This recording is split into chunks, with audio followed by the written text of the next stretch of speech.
जय श्री हरि, जय नारायण। प्रभु की प्राप्ति किसे होती है? श्रोताओं, आज इस विषय में आपको एक दुर्लभ कथा सुनाएंगे, तो आप इस कथा को पूरा अवश्य सुनिएगा। अब कथा को शुरू करते हैं। एक चंद्रभान नाम का राजा था। वह बहुत ही न्यायप्रिय तथा प्रजावत्सल और धार्मिक स्वभाव का था। चंद्रभान नित्य अपने इष्ट देव की बड़ी श्रद्धा से पूजा पाठ करता और उन्हें याद करता था। एक दिन इष्ट देव ने प्रसन्न होकर चंद्रभान को दर्शन दिए तथा कहा, हे राजन, मैं तुमसे बहुत प्रसन्न हूँ। कहो, तुम्हारी कोई इच्छा है? राजा चंद्रभान प्रजा को चाहने वाला राजा था, अतः राजा ने कहा, भगवान, मेरे पास आपका दिया सब कुछ है। आपकी कृपा से राज्य में सब प्रकार से सुख शांति है। फिर भी मेरी एक इच्छा है कि जैसे आपने मुझे दर्शन देकर धन्य किया, वैसे ही मेरी सारी प्रजा को भी दर्शन दीजिए। यह तो संभव नहीं है, भगवान ने राजा को समझाया। परंतु प्रजा को चाहने वाला राजा भगवान से जिद करने लगा। आखिरकार भगवान को अपने साधक के सामने झुकना पड़ा और वे बोले, ठीक है, कल अपनी सारी प्रजा को उस पहाड़ी के पास लाना। मैं पहाड़ी के ऊपर से दर्शन दूंगा। राजा अत्यंत प्रसन्न हुआ और भगवान को धन्यवाद दिया। अगले दिन सारे नगर में ढिंढोरा पिटवा दिया कि कल सभी पहाड़ के नीचे मेरे साथ पहुँचे, वहाँ भगवान आप सबको दर्शन देंगे। दूसरे दिन राजा चंद्रभान अपनी समस्त प्रजा और स्वजनों को साथ लेकर पहाड़ी की ओर चलने लगा। चलते चलते रास्ते में एक स्थान पर तांबे की सिक्कों का पहाड़ देखा। प्रजा में से कुछ एक उस ओर भागने लगे। तभी ज्ञानी राजा चंद्रभान ने सबको सतर्क किया कि कोई उस ओर ध्यान ना दे, क्योंकि तुम सब भगवान से मिलने जा रहे हो।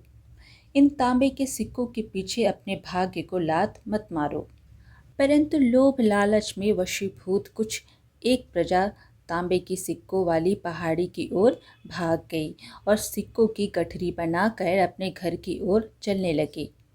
वे मन ही मन सोच रहे थे, पहले ये सिक्कों को समेट लें, भगवान से तो फिर कभी मिल लेंगे। राजा चंद्रभान खिन्न मन से आगे बढ़े। कुछ दूर चलने पर चांदी के सिक्कों का चमचमाता पहाड़ दिखाई दिया। इस बार भी बचे हुए प्रजा में से कुछ लोग उस ओर भागने लगे और चांदी के सिक्कों को गठरी बनाकर अपने घर की ओर चलने लगे। उनके मन में विचार चल रहा था कि ऐसा मौका बार बार नहीं मिलता है। चांदी के इतने सारे सिक्के फिर मिले ना मिले, भगवान तो फिर कभी मिल जाएंगे। इसी प्रकार कुछ दूर और चलने पर सोने के सिक्कों का पहाड़ नजर आया। अब तो प्रजाजनों में से बचे हुए सारे लोग तथा राजा के स्वजन भी उस ओर भागने लगे। वे भी दूसरों की तरह सिक्कों की गठरी लाद कर अपने अपने घरों की ओर चल दिए। अब केवल राजा और रानी ही शेष रह गए थे। राजा रानी से कहने लगे, देखो, कितने लोभी ये लोग भगवान से मिलने का महत्व ही नहीं जानते हैं। भगवान के सामने सारी दुनिया की दौलत क्या चीज़ है। सही बात है। रानी ने राजा की बात का समर्थन किया और आगे बढ़ने लगी। कुछ दूर चलने पर राजा और रानी ने देखा कि सप्तरंगी आभा बिखेरता हीरो का पहाड़ है। अब तो रानी से रहा नहीं गया। हीरो के आकर्षण से वह भी दौड़ पड़ी और हीरो की गठरी बनाने लगी। फिर भी उसका मन नहीं भरा तो साड़ी के पल्लू में भी बांधने लगी।